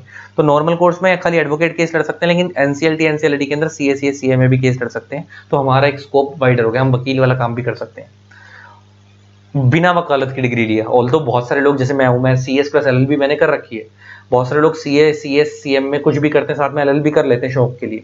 लेकिन अगर आप नहीं भी करोगे तो भी चल जाएगा, तो भी चल जाएगा। अगर आपको एनसीएलटी एनसीएलटी में केस लड़ना है, आप पे सीएस सीएमए में से कोई एक डिग्री है तो आप केस लड़ सकते हो कंपनी के बिहाफ पे। अच्छा, आपको पता है नए वाले कंपनी एक्ट में 3 बॉडीज हैं, एनसीएलटी एनसीएलटी और सुप्रीम कोर्ट। पुराने वाले कंपनी एक्ट में क्या था, पुराने वाले कंपनी एक्ट में, कंपनीज एक्ट 1956 की बात करूं, अगर मैं कंपनीज एक्ट 1956 की बात करूं, कंपनीज एक्ट 1956 की बात करूं, तो उधर ना सबसे पहले पता क्या होता था, उधर क्या होता था, सबसे ऊपर सुप्रीम कोर्ट, देन इसके नीचे होता था हाई कोर्ट, देन इसके नीचे होता था CLB, company law board, company law board. जैसे अभी के लिए मैंने तुम्हें बताया कि अगर 2 कंपनियों के बीच में कोई डिस्प्यूट है तो केस कहां जाएगा, एनसीएलटी में। सेटिस्फाइड नहीं हो तो अपील कहां जाएगी, एनसीएलटी में। अगेन सेटिस्फाइड नहीं हो तो अपील कहां जाएगी, सुप्रीम कोर्ट में। पहले क्या होता था, अगर 2 कंपनियों के बीच में डिस्प्यूट हो रहा है तो केस जाता था सीएलबी में, सेटिस्फाइड नहीं हो तो अपील कहां जाती थी, सुप्रीम कोर्ट पे। और अगर आप अगेन सेटिस्फाइड नहीं हो तो अपील कहां जाती थी, सॉरी, हाई कोर्ट पे। और अगर आप अगेन सेटिस्फाइड नहीं हो तो अपील कहां जाती थी, सुप्रीम कोर्ट पे। इसका मतलब कंपनी लॉ बोर्ड की जगह पे कौन आ गया, एनसीएलटी। हाई कोर्ट की जगह पे कौन आ गया, एनसीएलटी। और सुप्रीम कोर्ट की जगह पे आज भी सुप्रीम कोर्ट है। ये पुराने वाले कंपनी एक्ट की बात कर रहा हूं। ऐसा क्यों करा मैं बताता हूं। अच्छा, सीएलबी के अंदर सीए सीएस सीएमए और एडवोकेट सारे केस लड़ सकते हैं, लेकिन हाई कोर्ट और सुप्रीम कोर्ट में ओनली एडवोकेट केस लड़ सकते हैं। तो पता है होता क्या था, अच्छा, कंपनी लॉ की सबसे ज्यादा नॉलेज किसको होती है, सीएस वालों को। कंपनी लॉ का कोर ही उनका वही है। तो पता है प्रैक्टिकली देखा जाता था कि यार सीएस वाले इतने स्ट्रांग है कंपनी लॉ में, और उसके बाद भी क्या हो रहा है, सीएलबी में मान लो कोई केस गया और नॉलेज आपको ज्यादा है, आप उस कंपनी के सीएस हो, मान लो आप उस कंपनी को रिप्रेजेंट कर रहे हो, और आपका केस सीएलबी में गया, और मान लो आपकी कंपनी बाय चांस उस केस को हार गई, तो आप अपील करना चाहते हो, तो अपील आप करके करोगे कहाँ, हाई कोर्ट में। अब हाई कोर्ट में केस लड़ना तो आप सीएस की कैपेसिटी में तो जा नहीं सकते, क्योंकि सीएस को तो हाई कोर्ट में केस लड़ना अलाउड ही नहीं है। तो अब आपको किसको हायर करना पड़ेगा, एडवोकेट को हायर करना पड़ेगा।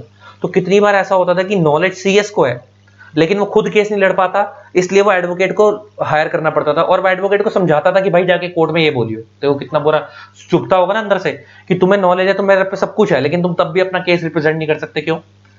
क्योंकि तुम एडवोकेट नहीं हो। तो तुम्हारे को किसी एडवोकेट की हेल्प लेनी पड़ती थी कि हाई कोर्ट में केस को रिप्रेजेंट करने के लिए। तो नए वाले कंपनी लॉ में इन्होंने क्या करा, सीएलबी को तो खत्म ही कर दिया। सीएलबी की जगह पे क्या बना दिया, एनसीएलटी। सीएलबी तो टोटली अबॉलिश ही कर दिया। अच्छा, हाई कोर्ट को खत्म नहीं करा। हाई कोर्ट को, जैसे मैंने तुम्हें क्या बताया, सीएलबी की जगह पे एनसीएलटी आ गया और हाई कोर्ट की जगह पे एनसीएलटी आ गया। लेकिन हाई कोर्ट खत्म नहीं हुआ, हाई कोर्ट आज भी है, लेकिन हाई कोर्ट में से कंपनी लॉ वाले मैटर की पावर छीन ली गई और किसको दे दी गई, एनसीएलटी को दे दी गई। तो सीएलबी तो टोटली अबॉलिश हो गया, उसकी जगह पे एनसीएलटी आ गया, और हाई कोर्ट के रिप्लेस पे क्या आ गया, एनसीएलटी। फायदा क्या हो गया, अब एनसीएलटी हो या एनसीएलटी हो, दो जगह तक सीएसीएस सीएम एडवोकेट दोनों केस लड़ सकते हैं। तो आपको फायदा क्या हो गया कि पहले आप खाली केस लड़ने तक जा सकते थे सीएसीएस सीएम में, अपील के टाइम पे सीएसीएस सीएम में नहीं जा सकते थे, हाई कोर्ट में आपको एडवोकेट की हेल्प लेनी पड़ती थी। लेकिन आज की डेट में आप केस लड़ भी सकते हो और अपील तक भी जा सकते हो। इसका मतलब मैं कह सकता हूं कि सीएसीएस सीएमए का स्कोप बढ़ गया। यस, सीएसीएस सीएमए का स्कोप बढ़ गया। अच्छा, मगर आपको इससे ऊपर अपील करनी है सुप्रीम कोर्ट में, तो उसके लिए तो फिर आपको एडवोकेट ही हायर करना पड़ेगा। तो इन्हें हम बोलते हैं कंपनी लॉ की क्वासी जुडिशियल बॉडीज। क्या बोलते हैं, क्वासी। तो क्वासी क्यों बोला, आपको समझ आ गया, क्योंकि कोर्ट जैसे दिख रहे हैं लेकिन कोर्ट नहीं है। क्यों नहीं है कोर्ट, क्योंकि नॉर्मल कोर्ट में हर तरीके के केस जाते हैं, लेकिन यहाँ पे सिर्फ स्पेसिफिक केसेस जाते हैं। तो इसलिए जुडिशियल बॉडीज नहीं है, क्या है, क्वासी जुडिशियल बॉडीज। तो अब आपने कंपनी लॉ की दोनों बॉडीज पढ़ ली, आपने कंपनी लॉ की एडमिनिस्ट्रेटिव बॉडीज भी पढ़ ली, और आपने कंपनी लॉ की क्वासी जुडिशियल बॉडीज भी पढ़ ली, है ना। ये बेस था पूरा। अब आपको ये समझ आ गया। बस आज के लेक्चर को यहीं तक रखते हैं। अभी आज मैंने बुक से कुछ भी स्टार्ट नहीं करा, अगली क्लास में बुक से स्टार्ट करेंगे और तुम्हारा बेस बनवाऊंगा। आज बिना बुक के मैंने तुम्हारा बेस बनवाया और जड़ से लेकर एंड तक तुम्हारा खत्म कर दिया कि क्या कह रहा है क्या नहीं कह रहा, कंपनी लॉ का इंट्रोडक्शन। ठीक है, चलो जी, अगली क्लास से बात करते हैं, मेन ऑफिशियली स्टार्ट करेंगे। लेकिन ये बेस समझना बहुत जरूरी था, इसके बिना कंप्लीट समझ नहीं आता। चलो टाटा। इस तरीके से वीडियोस को प्यार देते रहें। Keep and keep supporting. Thanks a lot, bye bye.